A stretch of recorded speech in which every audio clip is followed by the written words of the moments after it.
over 4 billion years in the making.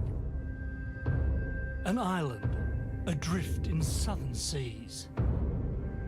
It's Australia, the giant down under.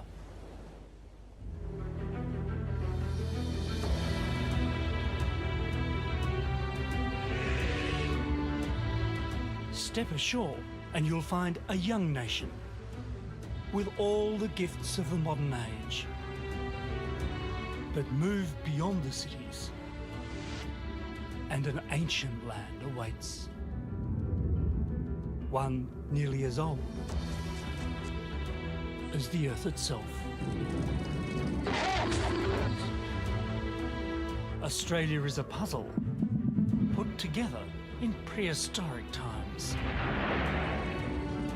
And the clues that unlock the mystery can be found scattered across Australia's sunburnt face.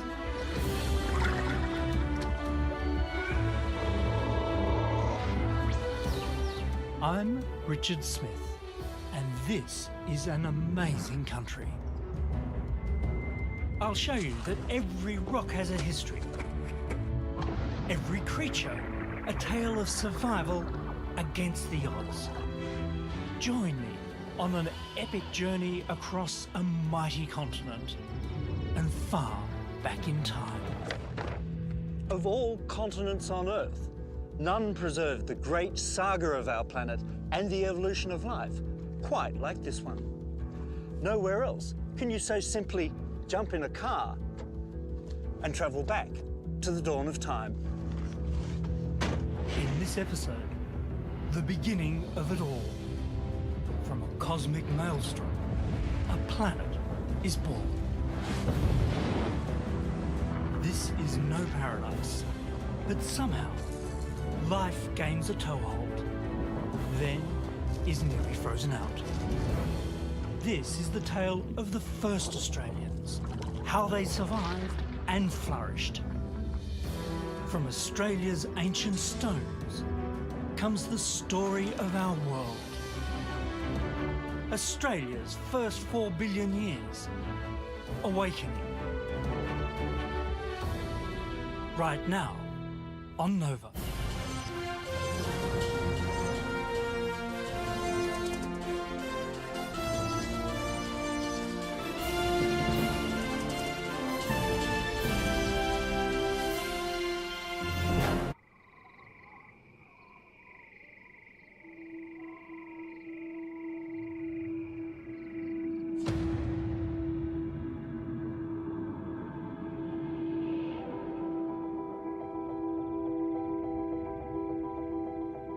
The best way to understand the story of Australia is to get out into it. Feel the sun beating down on its ancient bones. And I do mean ancient. To get a true appreciation of how old Australia really is, you need to get a sense of deep time.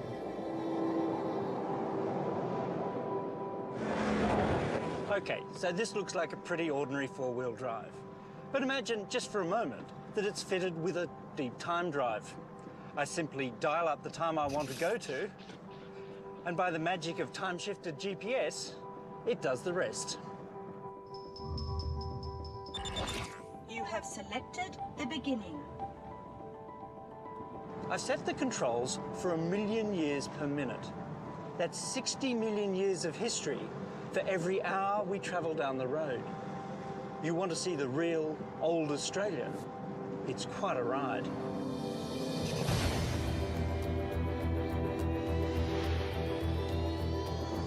At 1 million years per minute, a blink of an eye sees us in an Australia before Europeans. A few seconds later, and we pass the first Aboriginal footprints. Within minutes, you're dodging marsupials the size of minivans and dragons far longer. Caution, hazardous wildlife. Worried about roadkill? It gets worse.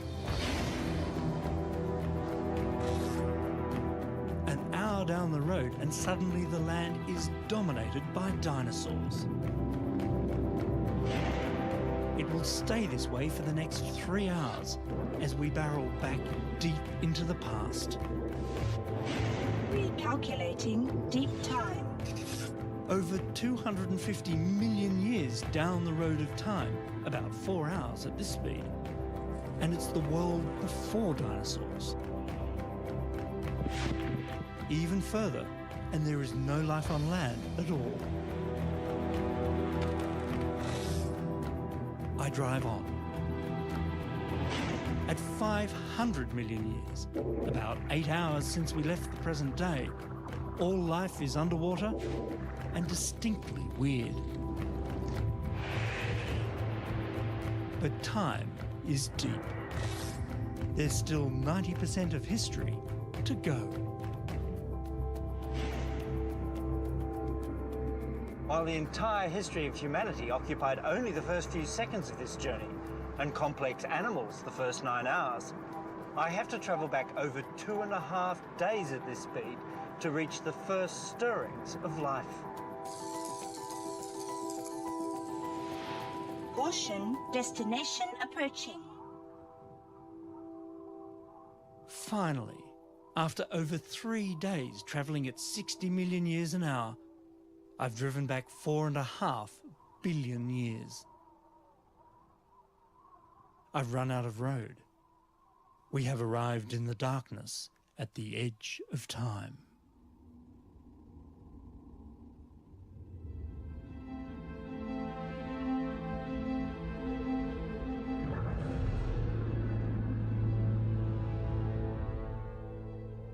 When the first rays of the newborn sun shone out into space, they illuminated a scene of untold cosmic violence. Swirling around the young star was a disk of dust and debris. Every fragment locked in mortal gravitational combat with every other lump of rock, metal, ice and dust in orbit.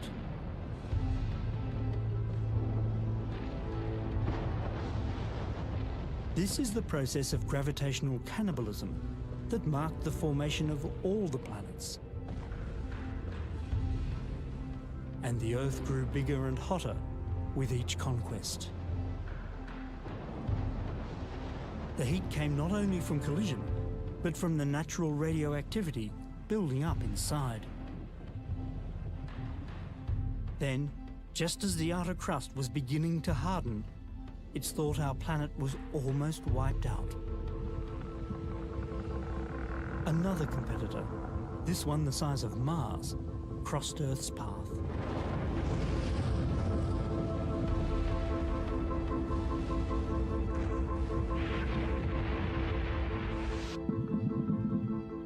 The aftermath was the formation of our pale, airless companion, the Moon. And the red-hot, iron-rich ball of rock we know today as home. Understanding the fiery birth of the Earth really helps explain how the engine of our planet works. The crust I'm sitting on might have cooled down, but the planet below all of us is still a hot ball of rock spinning around in cold space, and it's still trying to cool down.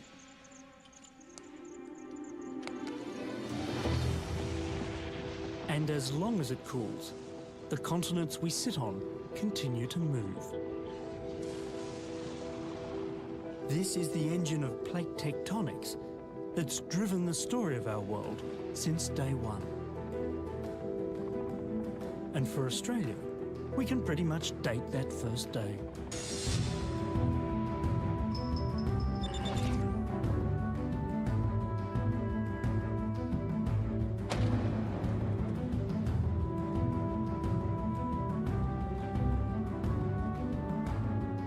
Nearly 2,000 billion sunrises after that first dawn, I'm heading west to one corner of the country that has faithfully kept a record of the earliest days of planet Earth.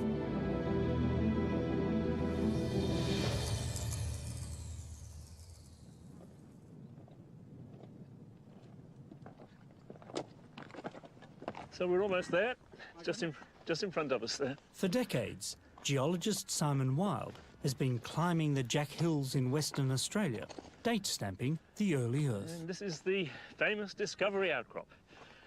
It's the site where the world's oldest zircon crystals have been recorded. Though ancient, it's not the rocks themselves that are so old here, but the microscopic crystals of zircon within them.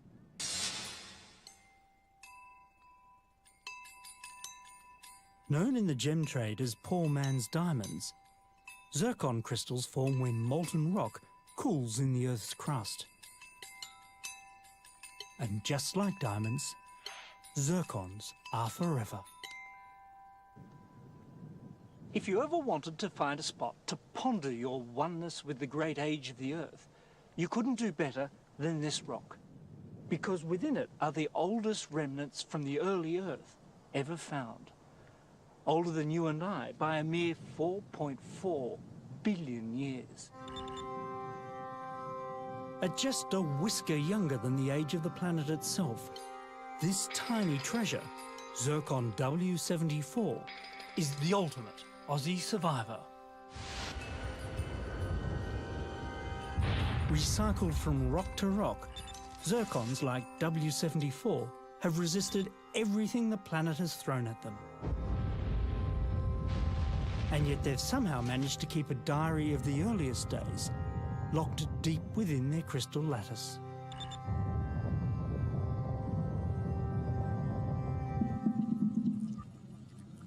Reading that diary in the lab has been a revelation. The oldest zircons, it seems, crystallized inside molten continental granite that cooled rapidly in the presence of abundant liquid water. Waves were probably breaking against the cooling shore of the future Western Australia within 150 million years of the Earth's formation.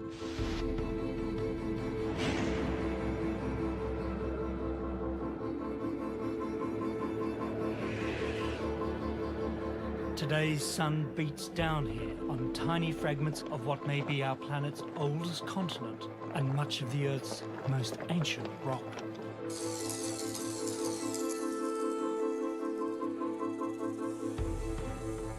It's no surprise then that Australia feels like an old, tough country.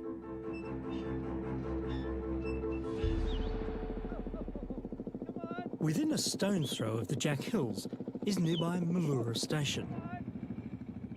Here, third-generation rancher Patrick Walsh ekes out a living from the oldest corner of an ancient land, a red and rocky heritage from the dawn of time.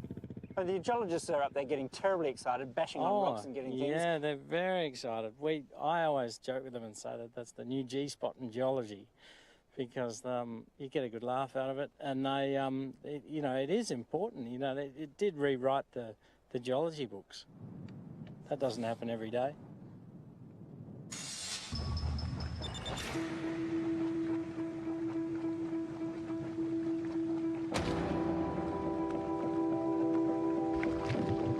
This new picture of the young Earth is of a landscape you might have recognised.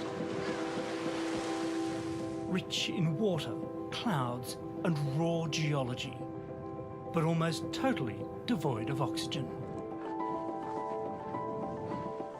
If you were lucky enough to be able to travel back to the very earliest days of the planet, you would have been treated to some of the greatest shows on Earth.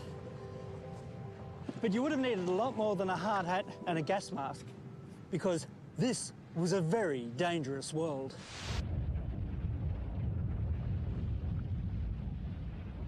We can tell from the heavy cratering on the moon at this time that the early Earth must have been pounded to within an inch of its life.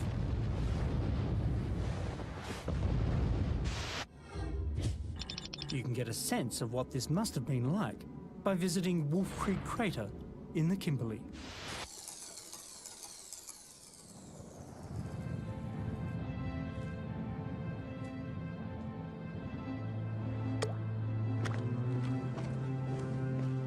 The great thing about Wolf Creek Crater is because it's so fresh, relatively speaking, it's a terrific place to see what sort of impact a big impact can make. When the object hit over there, it released so much energy that it set off an explosion the equivalent of an almighty nuclear blast. As the material came out, it literally flipped the rock back onto itself around the edges. This sandstone is now leaning back, and everything that was in there either vaporized or was hurled out into the surrounding countryside. But Wolf Creek Crater was formed only recently by an object probably only a few yards across. Combine at least one 30-mile-wide asteroid striking the Earth every century with a corrosive, acidic atmosphere, and you probably have the reason why so little of the early Earth survives.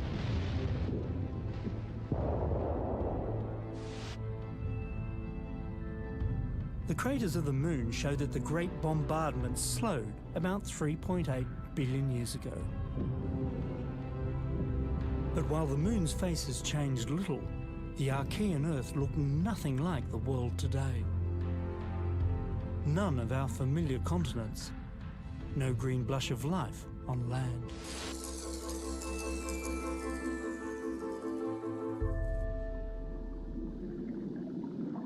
But dive into those ancient Australian seas, and you would have found the first stirrings of life.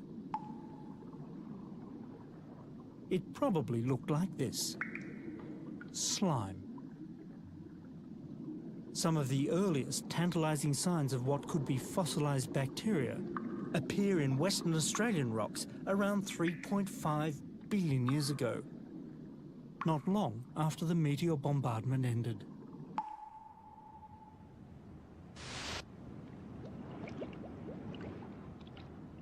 While the details of the origin of life remain shrouded by the mists of time, scientists are starting to get a fix on when and probably where it happened.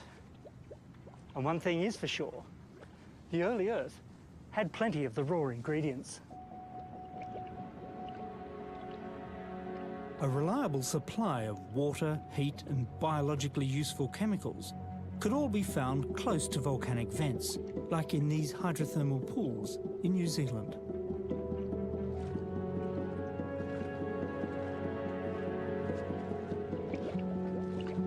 This blistering water contains no free oxygen. Instead, it's rich in poisons like hydrogen sulfide and arsenic. And rich in life too. The orange scum lining the rocks is a jungle of primitive bacteria and archaic microorganisms, all feeding on the noxious goodies oozing from the hot earth below.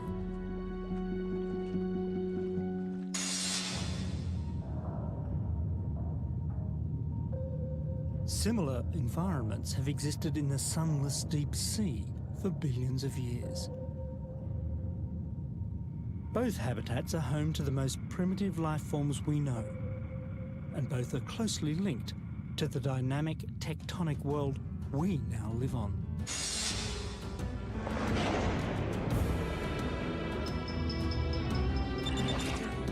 Wherever it started, life soon took hold in the sunlit shallows. And to see what it looked like, we need to head to the beach. The Australian outback, bone dry and baking hot. Hardly the sort of conditions you'd associate with the origin of life. But it's precisely because of this tough environment that down at the end of this road, we can find a unique glimpse into the world at the dawn of life.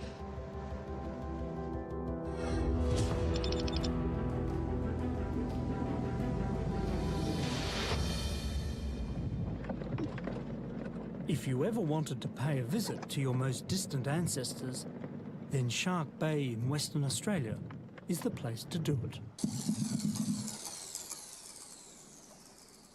The high rates of evaporation here in Hamlin Pool make the shallow water twice as salty as the open sea.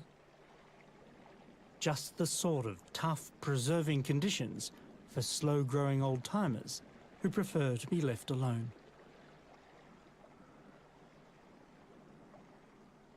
Meet your most distant living relative, the stromatolite, still going strong here in the salty waters of Shark Bay. Now, these guys might look more like rocks than your relatives, but you shouldn't be easily fooled. On the outside is a vast living community of microscopic bacteria that have developed the knack of gluing mud into mounds. And they've achieved this with the revolutionary trick of harnessing the power of sunlight.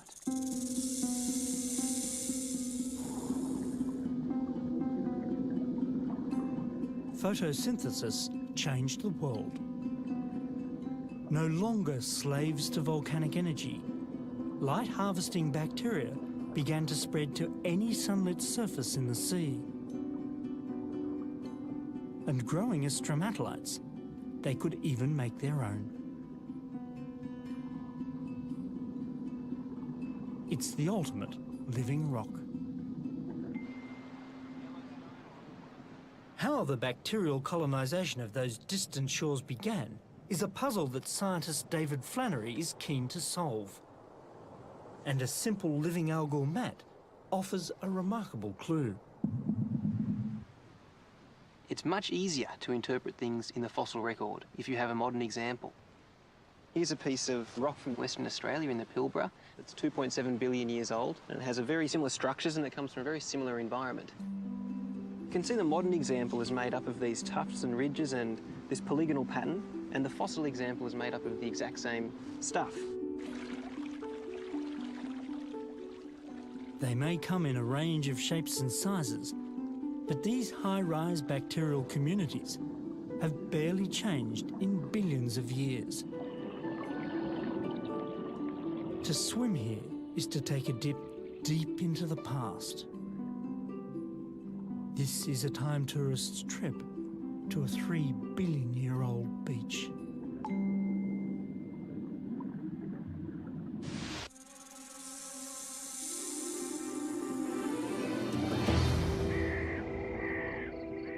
We know that stromatolites dominated the ancient Australian shorelines because you can still visit them, preserved in the rocks of Western Australia's Pilbara region.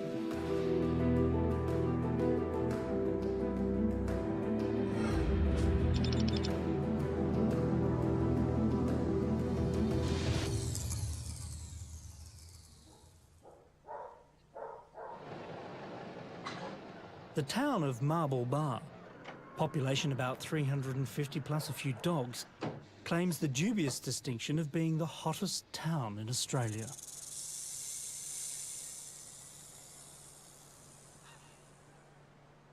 It's probably why some joker dubbed this torrid little spot a few hours out of town North Pole. Geologists can read perhaps the oldest preserved planetary landscape in the rocks here. A coastline with beaches and sandbars, and something else. The gentle laminations in these rocks have been interpreted as the first tangible evidence of life. Visible to the naked eye, these may be the world's oldest fossilised stromatolites, dated to nearly 3.5 billion years.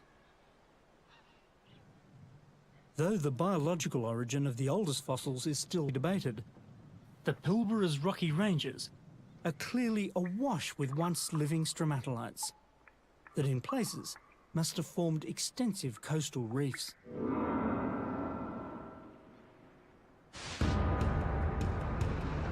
As far as we can tell, this was the Australian seaside circa 3,000 million years ago.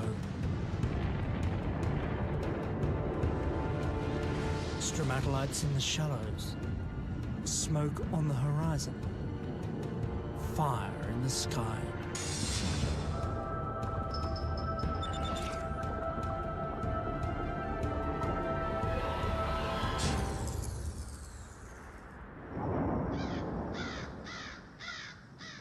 These simple life forms made their mark on the world in a far bigger way than as fossils in the landscape.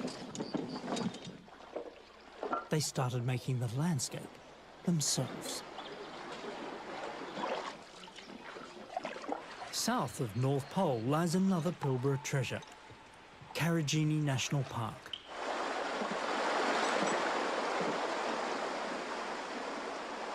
I'm taking a shortcut to the distant past. The deeper I drop into iron-rich Hancock Gorge, the further back in time I travel. Okay. Down here, you can look back at one of the Earth's great turning points.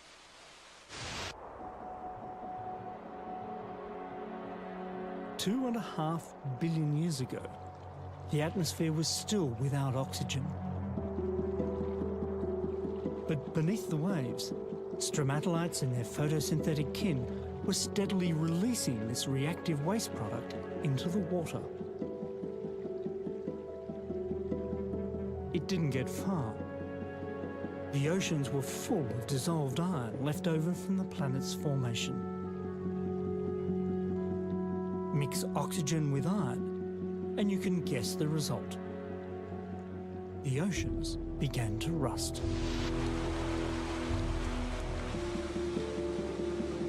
Year after year, for hundreds of millions of years, the oceans rusted.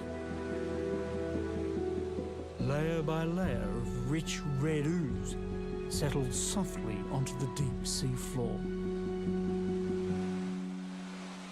Now this is what I wanted to show you. See these dark bands of iron? This is the so-called banded iron formation. Now each one of these layers represents a rain of rust that fell to the seafloor 2.5 billion years ago. And you can see these pale bands in between. Now nobody knows if this represents some kind of strange seasonality, but if you think that every one of these layers of rust represents a pulse of oxygen in the oceans, then what you're looking at is the planet breathing, the first breaths of the biosphere.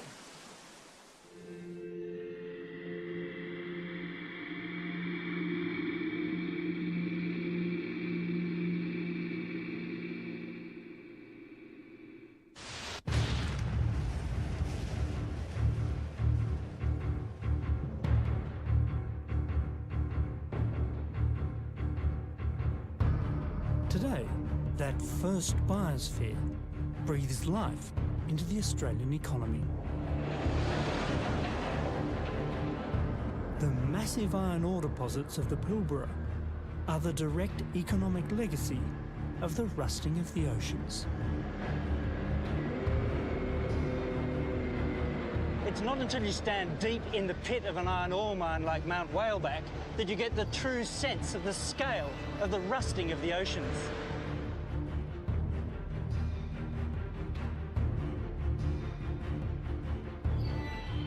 The hills here are literally made of iron.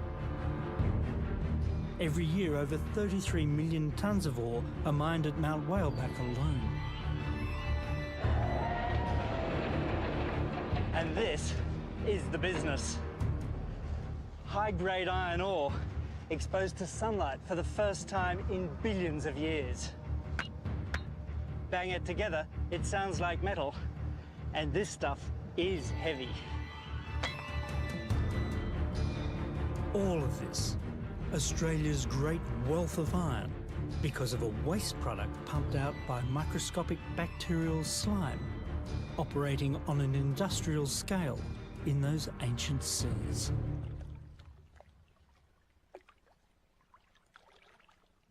The empire of the stromatolites was without doubt the greatest in the history of the Earth. Forget the Romans, the Persians, even the dinosaurs. These humble bacterial mounds dominated the planet for over 2,000 million years, and they engineered its greatest transformation.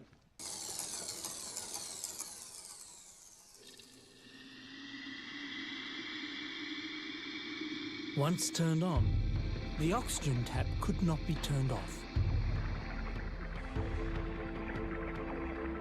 The formation of iron was just a phase the Earth was going through.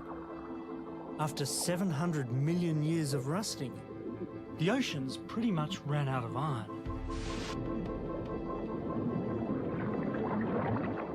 And the oxygen had nowhere else to go but up.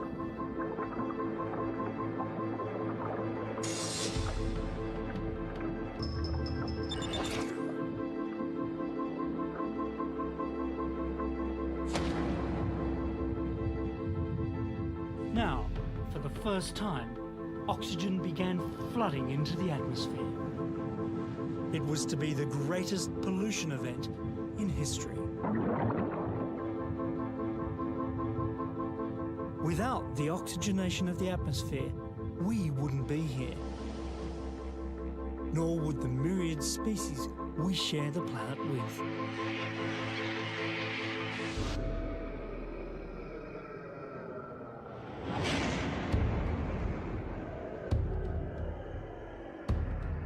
There might have been a revolution underway, but there wasn't much for a time tourist to see. Or breathe, for that matter. With oxygen concentrations at only a 20th of today's levels, your first gasp would have been your last. Even geologists have found the second half of the Proterozoic a little dull. After all the earlier dramas, things got stuck in such a long geological rut that they've dubbed this period the boring billion.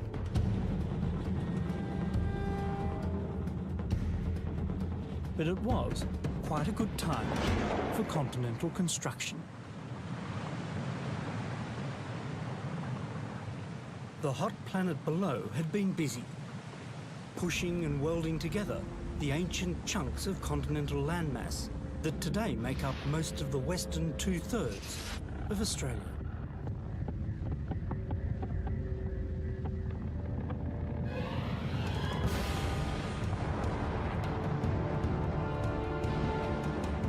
By about 1 billion years ago, most of the wandering continents, including embryonic Australia, had been crunched together into a supercontinent called Rodinia. Fossil evidence points to some of the first seaweeds, sponges and embryos appearing at this time. Life was moving beyond bacteria. And just as it did so, it was nearly stopped in its tracks.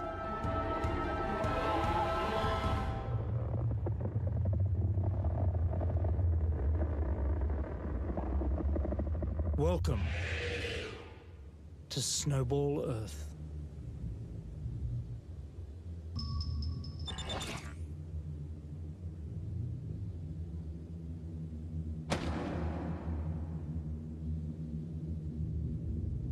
Unmistakable evidence from around the world points to two great waves of glaciation that locked the planet in the firm, icy grip that gave the Cryogenian its name. These were the most severe ice ages in the planet's history.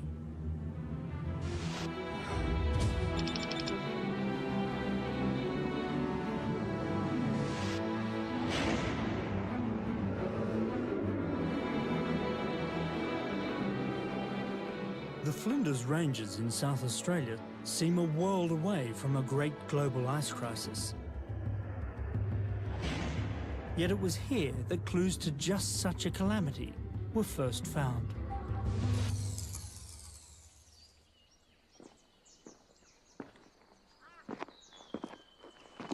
Paleontologist Jim Gayling sees hard evidence for cold climates in his old seafloor muds. This is tidal rhythmic sedimentation. In other words, every single tide has been recorded as a couplet of layers. But the beauty of this, it's a complete record of tides for as much as 60 years. And that is unique for rocks that are 640 million years old. These soft sediments settled on the seafloor with the precision of grooves on an LP record. Each band turning to the beat of an ancient tide. The fine, undisturbed layering of this tidal calendar could only have formed one way. With the seafloor protected by a ceiling of ice. The seafloor was actually sealed off from waves and storms because there was an ice cover over it. We were almost straddling the equator, and yet this ocean was covered with ice.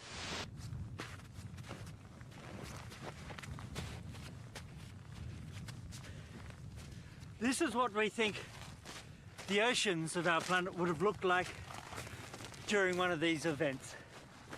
Frozen solid from the poles to the tropics. Now this is the frozen Arctic Ocean north of Barrow in Alaska today. In a month or two, most of this ice behind me will break up and drift away. It'll come back next year.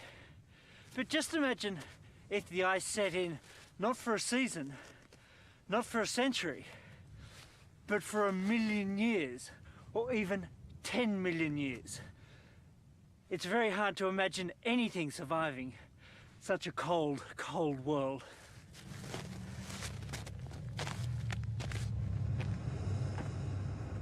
But survive it did.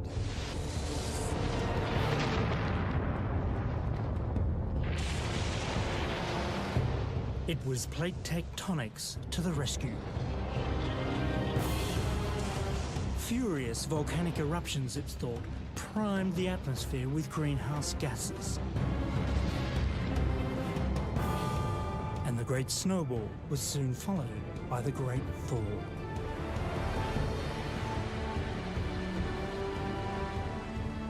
As the ice caps melted, seas rose and flooded back across the land. But the world that returned had changed. Life had not only survived the ice-bound snowball years, it was about to flourish. The moment is caught in time, here in the Flinders Ranges. With a sudden shift to warm yellow rock, the so-called golden spike. Now, so what, you might ask? Well, this is a really significant moment in Earth's history because everything down here is icehouse, the end of the great snowball Earth. But up here, the planet's returned to greenhouse conditions. But much more than that. At this precise point, 634 million years ago, we suddenly enter a world clearly inhabited by animals. In a secret location in the hills not far away, Jim Gayling and his team have unearthed a whole section of seafloor. A tableau of life in the Ediacaran.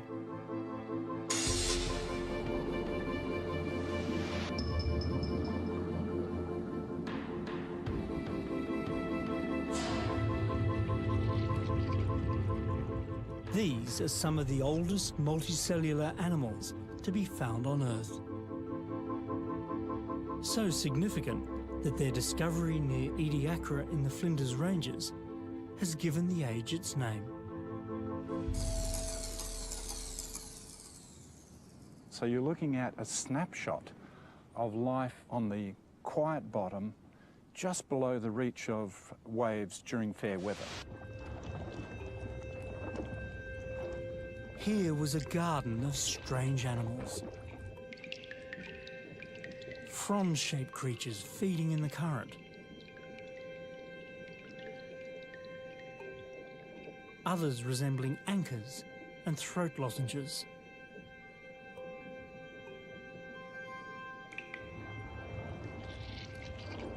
Now, the most common one is this little pancake-shaped thing, Dickinsonia.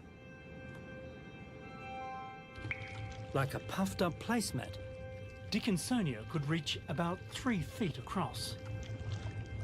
It seems to have slid slowly over the seafloor, stopping from place to place to feast on the carpet of bacterial slime.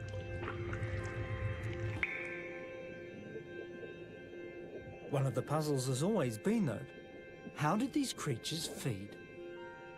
It probably crawled over the mats, decayed the mat underneath and absorbed the nutrients. So no mouth. No mouth.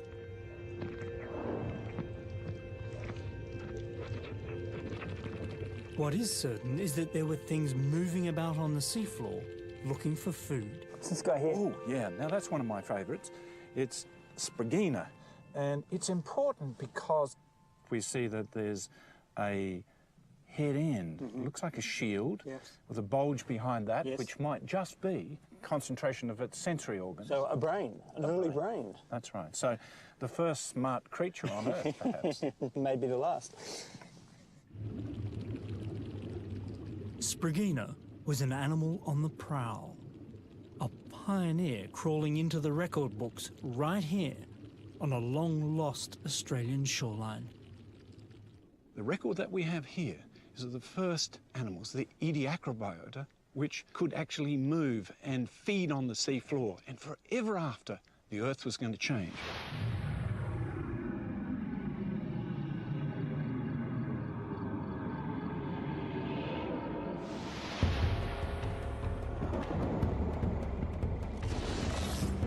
For the great bulk of the planet's history, we've travelled through a landscape where raw geology ruled the world and slime ruled the waves.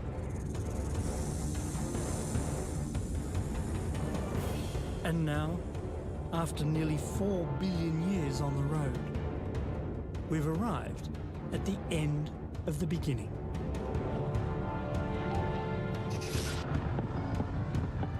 While life was starting to soften the planet's surface, Earth's underground heat engine had been busy driving Australia, Antarctica, India, Africa and Madagascar together into the famous supercontinent Gondwana.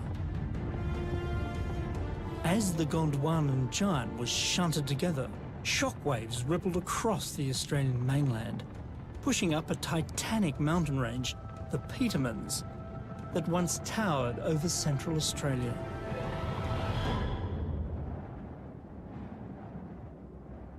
By the time the sun was glinting off their jagged icy peaks, it was also sparkling through into the first seas of the Cambrian.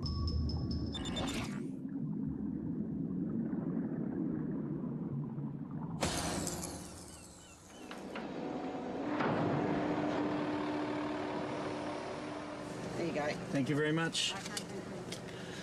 A time-travelling tourist to Australia 540 million years ago would have been able to complete what is today an impossible journey.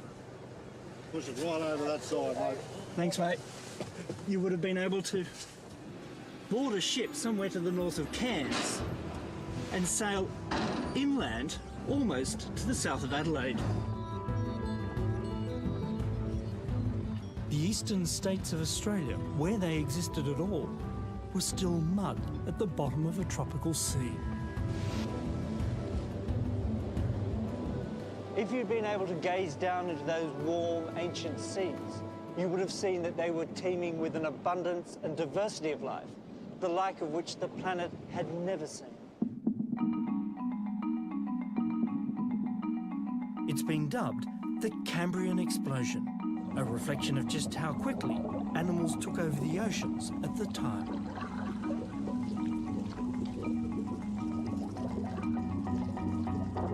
There'd been strange creatures in Australian seas ever since the Ediacara. But now, suddenly, things that might not look out of place on a seafood platter were scurrying over the sand.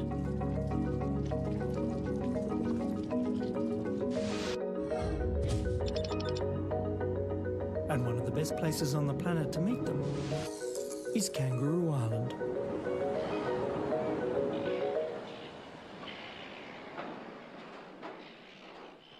Tucked away high above the waves of Emu Bay lies one of the world's premier Cambrian fossil sites.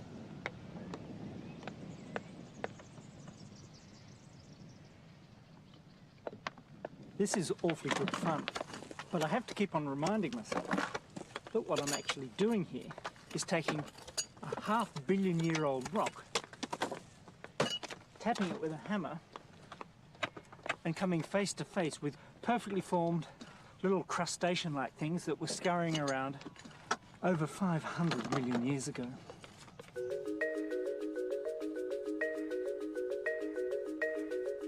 These are trilobites, ancestral arthropods that made their grand entrance in Cambrian seas.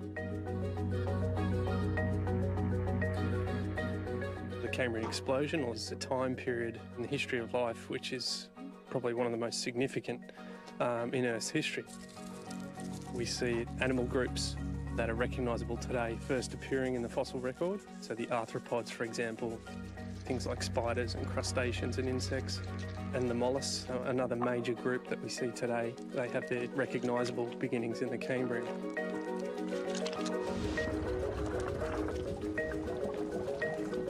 There are so many trilobites found at Emu Bay, they must have been scuttling everywhere. The gentle days of the Garden of Ediacara were over. This was a world of mouthparts and mobility. Hunters and the hunted. Armour-plated arthropods patrolled the seas, searching for easy pickings. They were bug-eyed and bristling with new technology.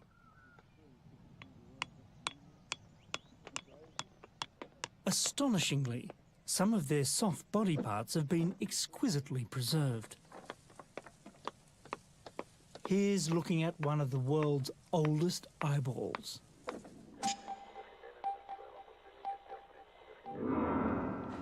Here's a decent-sized beastie, a trilobite called Redlickia.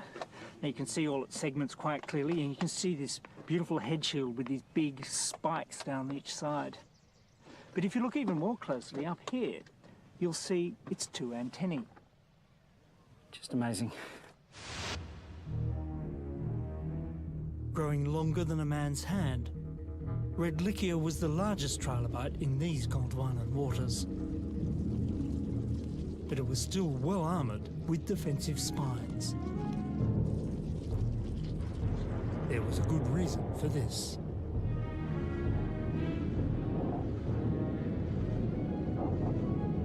Top predator in the Cambrian Ocean was a giant arthropod called Anomalocaris. Anomalocaris was an animal that grew to over 6 feet in length.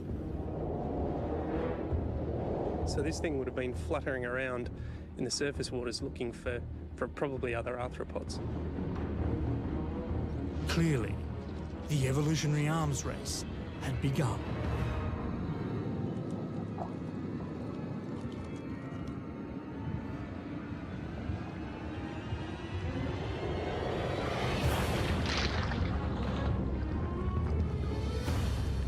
While the trilobites went on to reign for another 250 million years, Anomalocaris swam into oblivion by the end of the Cambrian.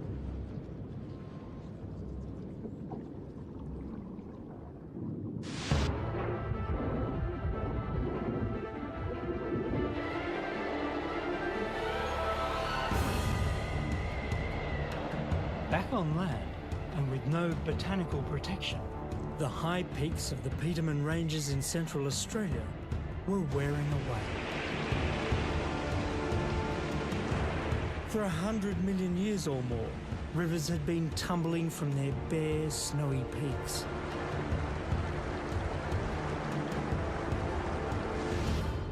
These days, the Petermann Ranges are little more than a fading blue blip on the Central Australian horizon. But their legacy lives on. As the ancient waters poured out of the mountains, they carried the raw materials for two of Australia's most treasured rocky landmarks. The rivers that roared out of the mighty Petermann Ranges, which once towered on the horizon, swept their heavy load of worn-away mountain as far as the water would carry it. A lot of it ended up here to form the magnificent bedrock of Catajuta.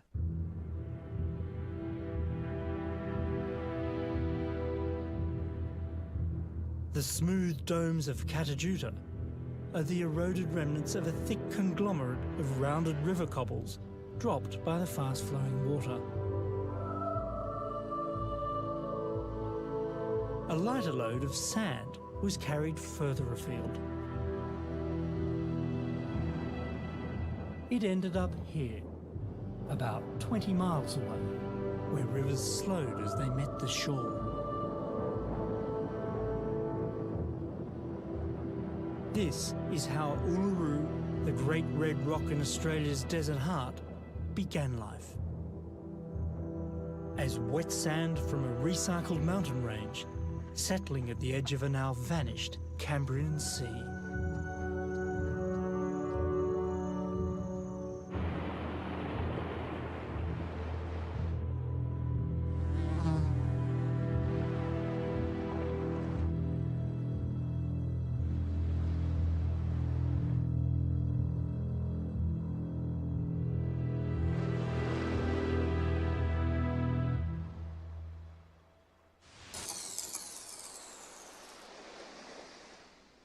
The lights went down on Cambrian Australia, with the stage set for the next great drama in the story of the Earth. And the cast was already gathering out to sea. Despite the explosion of life going on in the sea, if you'd taken a walk on a Cambrian beach, you probably wouldn't have noticed much going on at all. Perhaps a trilobite might have tickled your toes, but apart from the wind and the waves, this was a silent world. There was still no life up there, on land. It would not stay this way for long. The seas, now bursting with life, were set to spill their cargo onto the bare earth. And Australia was ripe for conquest.